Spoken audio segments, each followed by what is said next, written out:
अभी आप एक चीज देख पा रहे होंगे कि एक मैटर बहुत ज्यादा टॉप पर चल रहा है, दैट इज चहल और धनश्री का जो डाइवोर्स होने वाला है। अब एक्चुअल में ये चीज कंफर्म है कि नहीं ये किसी को नहीं पता है। लोग बोल रहे हैं कि ऐसा होने वाला है, ऐसे सोर्सेज से रिपोर्ट आ रहे हैं कि ऐसा होने वाला है। कुछ आर्टिकल्स भी छप चुके हैं, मीम पेजेस पर पूरा ट्रेंड हो रहा है। नॉर्मली कई सारे वीडियोस वायरल हो रहे हैं जिसमें इससे लोगों का अंदाजा लगाया जा रहा है, लोग अंदाजा लगा रहे हैं कि चहल और धनश्री का डाइवोर्स होगा। ऐसा माना जा रहा है कि चहल की तरफ से 50 करोड़ रुपया या 60 करोड़ रुपया एलिमनी के रूप में धनश्री को दिया जाएगा। और लड़कों की तरफ से ये ओपिनियन है, जो लड़के हैं उनका ये ओपिनियन है कि पैसे के लिए ही ये शादी किया गया था। एट द सेम टाइम जो लड़कियां हैं उनका मानना कुछ और है, वो धनश्री को सपोर्ट कर रही होंगी। बहुत सारी लड़कियां ऐसी भी होंगी जो कि चहल को ही सपोर्ट कर रही होंगी।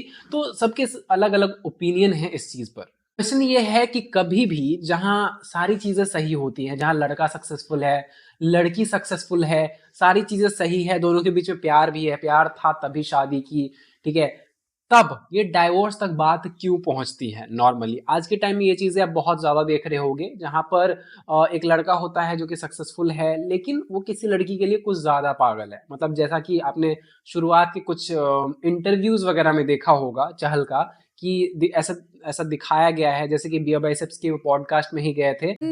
We like talk and unwind. He was like, can you give me one Saturday of yours? I was like, oh. अब बात करते हैं कि नॉर्मली जो रिलेशनशिप्स होते हैं वो चलते कैसे। कभी भी एक रिलेशनशिप अगर लॉन्ग टर्म तक सरवाइव कर रहा है तो उसका सबसे बड़ा रीजन ये होता है कि जब इक्वली एफर्ट होता है दोनों की तरफ से और इक्वली बाउंड्रीज सेट किए गए होते हैं। मतलब जो लड़का होता है वो भी कुछ बाउंड्रीज सेट करता है कि ये चीजें अगर तुम करती हो तो सही नहीं होगा, ये चीजें मेरे लिए बर्दाश्त से बाहर है। एट द सेम टाइम लड़की भी कुछ बाउंड्रीज सेट करती है कि ये चीजें अगर तुम करते हो तो ये मेरे बर्दाश्त से बाहर है। लेकिन जब ऐसा केस होता है जहां पर एक बंदा जो है सामने वाले के ऊपर लट्टू है, तो वो क्या करता है, उसके दिमाग में कभी ये नहीं आता है कि उसे बाउंड्रीज सेट करना है, क्योंकि वो सामने वाले को बहुत ज्यादा वैल्यूएबल समझ रहा होता है। मैं ये नहीं बोल रहा कि इस केस में यही हुआ होगा, मैं ये एज्यूम करके चल रहा हूं, ठीक है, ये मैं एज्यूम करके चल रहा हूं, ये मेरा पॉइंट ऑफ व्यू है जो मैं आपको समझा रहा हूं। जनरली इस टाइप के रिलेशनशिप्स में क्या होता है ये समझो। कभी भी जो इंसान है, चाहे वो लड़का हो चाहे वो लड़की हो, नॉर्मली अगर ये समझता है कि सामने वाला इंसान उसको पसंद आ रहा है, वो बहुत ज्यादा पागल हो रहा है उस इंसान के लिए, जो कि नॉर्मली होता है। कोई इंसान है, इस इंसान के लिए पागल हो सकता है, कोई इंसान उसको बहुत ज्यादा वैल्यूएबल लग सकता है, क्योंकि हर इंसान के अंदर कुछ ना कुछ इनसिक्योरिटीज होते हैं। और जब हमें लगता है कि सामने वाला जो है हमारे इनसिक्योरिटीज को हील कर सकता है, तो हमें लगता है कि उस इंसान से बेहतर हमारे लिए कोई नहीं हो सकता। एंड इस वजह से हम उसको पाने के लिए क्रेव करने लगते हैं, हम उसके अटेंशन के लिए क्रेव करने लगते हैं। इस केस में ऐसा मैं मान के चल रहा हूं, आई एम नॉट सेइंग कि भाई ये हुआ होगा, क्योंकि एक्चुअल में क्या हुआ है ना आपको पता है, ना मुझे पता है, ना किसी को पता है। सारी चीजें जो है एजम्पशन के बेस पर हैं। जो डेटा हमारे पास अवेलेबल है, जितना इंटरव्यूज वगैरह है, जो आर्टिकल्स वगैरह है, जो मीम पेजेस पर जैसे चल रहे हैं, जैसे वीडियोस वायरल हो रहे हैं, उससे ये हम एजम्पशन क्रिएट कर सकते हैं अपने दिमाग में कि ये चीजें हो सकती है। तो ऐसा हो सकता है कि जैसे चहल का बहुत ज्यादा एफर्ट था, बहुत ज्यादा प्यार था, उन्हें लगा ये इंसान मेरे लिए बेस्ट है, तो उन्होंने प्रपोज किया धनश्री को।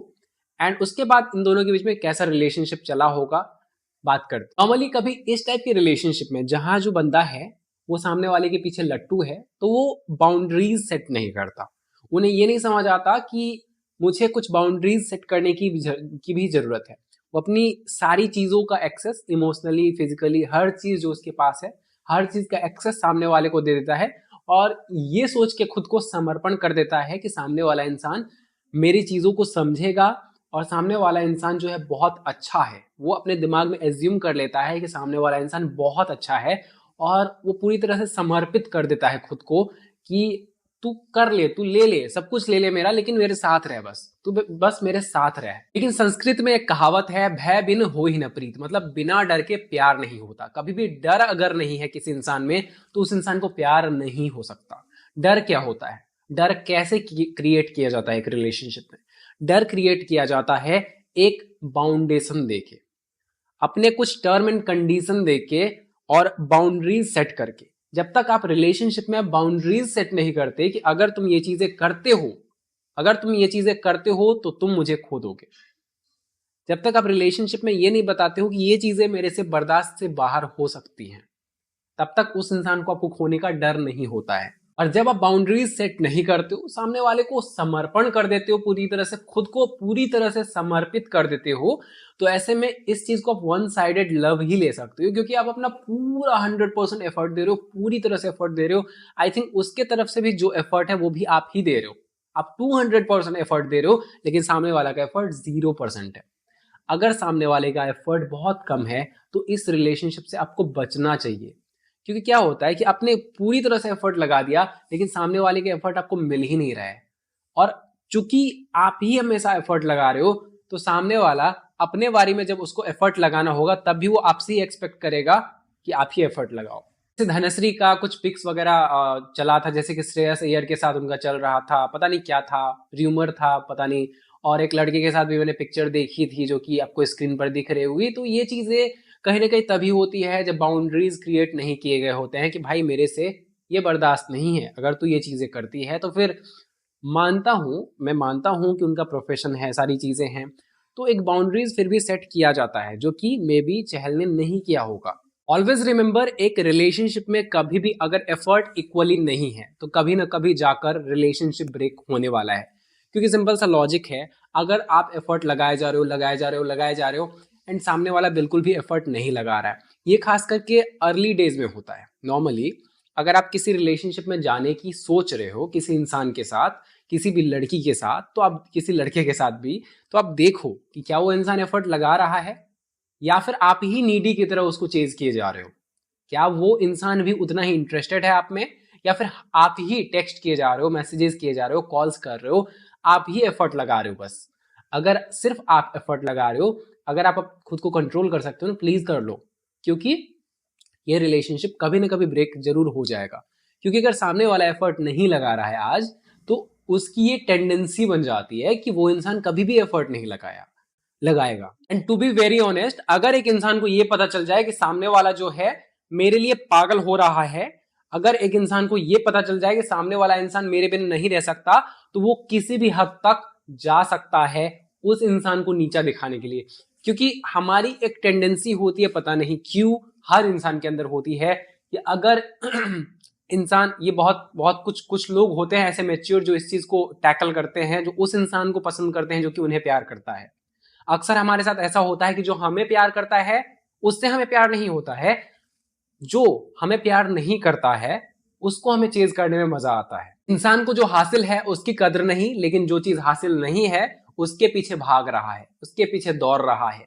तो यही हो रहा है। अगर आपके हजारों बार एफर्ट करने के बाद, अगर आपके ही एफर्ट हमेशा आप एफर्ट कर रहे हो, उसके बाद कोई इंसान आपकी लाइफ में आ रहा है बहुत सारे टर्म एंड कंडीशंस के साथ, और तब आपको आई लव यू बोल रहा है, आपसे प्यार कर रहा है, तो समझ जाओ कि भाई ये वैसे भी वर्क नहीं करने वाला है। क्योंकि अगर किसी को प्यार होता है तो एक्चुअल में वो एफर्ट लगाता है। सामने वाला अगर एक्सक्यूजेस दे रहा है एफर्ट ना लगाने का, तो भाई कुछ तो दाल में काला है।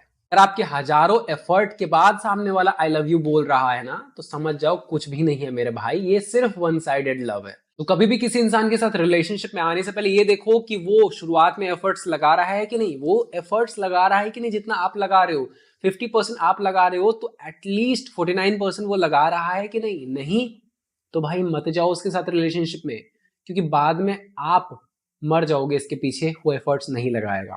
और एफर्ट्स से ज्यादा टर्म एंड कंडीशंस बनाओ, अपने बाउंड्रीज क्रिएट करो, बताओ कि ये चीजें करोगे तो तुम मेरे लाइफ में नहीं रहोगे। जब इंसान को ये लगता है ना कि मैं इसको खो सकता हूं, कुछ अगर करूंगा ऐसा तो खो सकता हूं, जब उसके दिमाग में डर होता है ना, तभी वो आपके साथ रहता है। जब आप ये उसको सारा क्या बोलते हैं, कंप्लीटली खुद को समर्पित कर दोगे कि भाई तू कुछ भी कर ले, मैं तुझे छोड़कर नहीं जाऊंगा, कुछ भी कर ले मैं तुझे माफ कर दूंगा, तो वो सारी चीजें भी करेगा जो आपको पसंद नहीं है, आपको हर्ट करता रहेगा। टू बी वेरी ऑनेस्ट, आपको किस इंसान से प्यार है, आप उससे जबरदस्ती प्यार नहीं करवा सकते। आप मर जाओ, कितने एफर्ट्स कर लो, आप एफर्ट्स करते करते मर जाओ, अगर उस इंसान को प्यार नहीं करना होगा तो वो नहीं करेगा, याद रखना। स्पेशली लॉन्डो के लिए है कि प्यार में बहना बंद करो मेरे भाई, सुंदरता के पीछे ना पागल होना बंद करो, ठीक है। और बाउंड्रीज सेट करो। अगर किसी के साथ आ भी रहे हो, किसी के साथ रिलेशनशिप में आ रहे हो, तो बाउंड्रीज सेट करो। और बाउंड्रीज सेट करने के साथ साथ ये भी देखो कि उस इंसान का इक्वल एफर्ट है या नहीं। देखो कि आप जितने पागल हो उस इंसान के पीछे, क्या वो भी आपके पीछे उतना ही पागल है या फिर नहीं। वरना ऐसे वन साइडेड लव में नहीं रहो, क्योंकि इसका अंत बहुत दर्द देता है।